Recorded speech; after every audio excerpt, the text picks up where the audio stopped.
હવે આગળ આપણે વાત કરીએ સુરતની જ તો સુરતના વરાછામાં હીરા વેપારીઓ સાથે 13.32 કરોડની છેતરપિંડીનો સમગ્ર મામલો સામે આવ્યો છે। હીરા દલાલે કરોડોના હીરા વેચી અને ક્રિકેટ સટ્ટા બેટિંગમાં ઉડાવી નાખ્યા। હીરા દલાલ સાહિલ શાહની ઇકોસેલ દ્વારા ધરપકડ કરવામાં આવી છે। જણાવી દઈએ કે રત્ન યોગી ડાયમંડ અને આજ્ઞા જેમ્સના માલિક અલ્પેશ શાહ દ્વારા ફરિયાદ કરવામાં આવી હતી, જ્યારે અલ્પેશ શાહ સહિત અન્ય વેપારીઓની ફરિયાદના પગલે આ સમગ્ર કાર્યવાહી કરવામાં આવી છે। કોલકાતા, હૈદરાબાદ અને મુંબઈની પાર્ટીઓને હીરા વેચવાના બહાને આ સમગ્ર છેતરપિંડી આચરવામાં આવી હતી। अलग अलग વેપારીઓ પાસે જાંગડ પર સહી કરી કરોડોના હીરા મેળવ્યા હતા, જે હીરા અન્ય પાર્ટીઓને વેચી મારી 13.32 કરોડની રોકડી કરી, જે કરોડોની રકમ મુંબઈ ખાતે ક્રિકેટ સટ્ટા બેટિંગમાં હારી ગયો હતો। ઇકોસેલની તપાસમાં આરોપીએ કબૂલાત કરી છે। આરોપીએ હીરા કોણે અને ક્યાં વેચ્યા તે ખરેખર આરોપીએ કરોડોના હીરા વેચી અને રકમ ક્રિકેટ સટ્ટા બેટિંગમાં હાર્યો છે તે સવાલોના જવાબ મેળવવા માટે ઇકોસેલ દ્વારા હાલ તપાસ હાથ ધરવામાં આવી છે।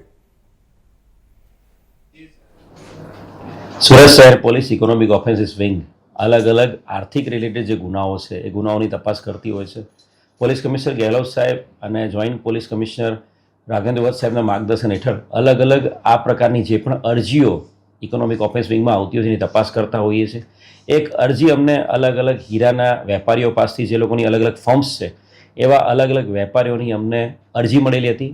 જે અરજી અનુસંધાને સાહિલ શાહ નામનો એક વ્યક્તિ જે હીરાના દલાલ તરીકે કામ કરે છે એ વ્યક્તિ આ અલગ અલગ હીરાના વેપારીઓને મળ્યો હતો અને આ હીરાના વેપારીઓને ગુજરાત રાજ્યની બહાર અલગ અલગ સ્ટેટ્સમાં ખાસ કરીને કલકત્તા, હૈદરાબાદ, મુંબઈ આ બધા જે શહેરો છે આ બધા શહેરોમાં હીરાની ખૂબ મોટી જરૂરિયાત છે અને આ હીરાનું જો તમે વેચાણ કરશો તો આ હીરાના વેચાણમાં તમને ખૂબ મોટો ફાયદો થશે એવો વિશ્વાસ આ વેપારીઓને અપાયો હતો અને વિશ્વાસના આધારે ટોટલ 13 કરોડ 32 લાખ રૂપિયાના અલગ અલગ હીરાઓ એણે આ વેપારીઓ પાસેથી લીધા હતા સાહિલ શાહે। અને ત્યારબાદ આ હીરા છે એણે આગળ કલકત્તા, હૈદરાબાદ, મુંબઈ કોઈ પણ વેપારીને કંઈ આપ્યા નહીં અને બારોબાર એ પોતાના અંગત ફાયદા માટે આ હીરા એમની પાસેથી લઈ લીધા હતા અને આ પ્રકારે એણે છેતરપિંડી કરી હતી।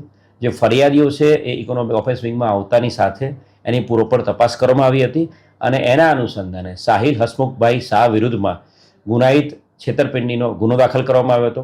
સાહિલ હસમુખભાઈ શાહ ઘણા સમયથી પોતાની ધરપકડ ટાળવા સારું છેલ્લા 2 મહિનાથી નાસ્તો ફરતો હતો અને હવે એની ધરપકડ કરવામાં આવી છે।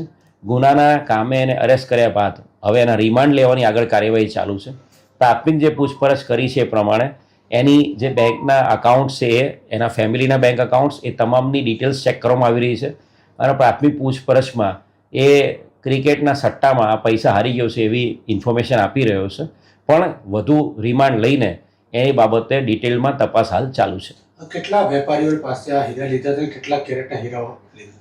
કુલ મળીને 3 જેટલા વેપારીઓ છે એ લોકો પાસેથી અલગ અલગ એક વેપારી પાસેથી 1298 કેરેટના હીરાઓ, એક વેપારી પાસે 177.86 કેરેટના હીરા અને એક વેપારી પાસેથી 1210 કેરેટના હીરા, એમ કુલ મળીને 6,50,000, 95,74,000 અને 5,86,000 એમ ટોટલ 13 કરોડ 32 લાખના અલગ અલગ હીરા એણે આ વેપારીઓ પાસેથી લીધા।